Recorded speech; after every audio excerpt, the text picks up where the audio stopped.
પોરબંદરની પંજાબ નેશનલ બેંકને ધમકી ભર્યો પત્ર મળ્યો છે।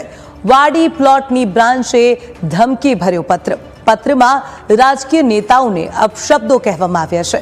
આ પત્રમાં દુશ્મન દેશ પાકિસ્તાન પ્રત્યે પ્રેમ દર્શાવવામાં આવ્યું છે। બેંક મેનેજરે કમલાબાગ પોલીસને જાણ કરતા દોડી આવી બેંક મેનેજરની પ્રાથમિક પૂછપરછ કરવામાં આવી રહી છે। તો સીસીટીવી કેમેરા ચેક કરી આ મામલે વધુ તપાસ હાથ ધરવામાં આવી રહી છે। તો આ પત્ર મળ્યો છે અને આ પત્રને લઈ પોલીસ દ્વારા હાલમાં તપાસ કરવામાં આવી રહી છે। આ પત્ર કોના દ્વારા લખવામાં આવ્યો અને કોના દ્વારા મોકલવામાં આવ્યો તે અંગે તપાસ થશે। પોરબંદરની આ બેંકને ધમકી ભર્યો પત્ર મળ્યો છે। વાડી પ્લોટની બ્રાન્ચે ધમકી ભર્યો પત્રમાં રાજકીય નેતાઓને અપશબ્દો કહેવામાં આવી રહ્યા છે અને આજ મામલે આપણી સાથે સંવાદદાતા તેજસ ફોન લાઈનથી જોડાઈ ગયા છે।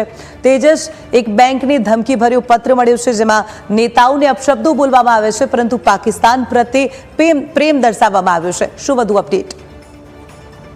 જી જીંકલ, સામાન્ય રીતે અલગ અલગ શહેરોની અંદર સમયાંતરે કોઈ પણ સરકારી કચેરીને બોમ્બથી ઉડાવી દેવાની ધમકીને લગતા પત્રો છે તે મળતા હોય છે, પરંતુ આજે પોરબંદરની કમલાબાગ વિસ્તારમાં આવેલી જે પંજાબ નેશનલ બેંક છે ત્યાં એક બેંકની અંદર એક પત્ર છે તે મળ્યો છે જેની અંદર પાકિસ્તાનનો પ્રેમ દર્શાવવામાં આવ્યો છે। આ ઉપરાંત ગુજરાતના અનેક ધારાસભ્યો છે તેને અપશબ્દ કહીને તેમ પત્રની અંદર છે તે લખવામાં આવ્યું છે। પત્ર છે બેંકના મેનેજરને મળતા તાત્કાલિક જ નજીકના પોલીસ સ્ટેશનને જાણ કરવામાં આવી હતી ને કમલાબાગ પોલીસ સહિતના ઉચ્ચ અધિકારીઓ છે તે બેંક ખાતે પહોંચ્યા હતા અને આ પત્ર પોતાના કબજામાં મળી અને હાલ તપાસ શરૂ કરી છે કે આ પત્ર છે તે કોના દ્વારા મોકલવામાં આવ્યો છે અને શા માટે મોકલવામાં આવ્યો છે તે અંગેની તપાસ છે તે હાલ પોલીસ દ્વારા કરવામાં આવી રહી છે।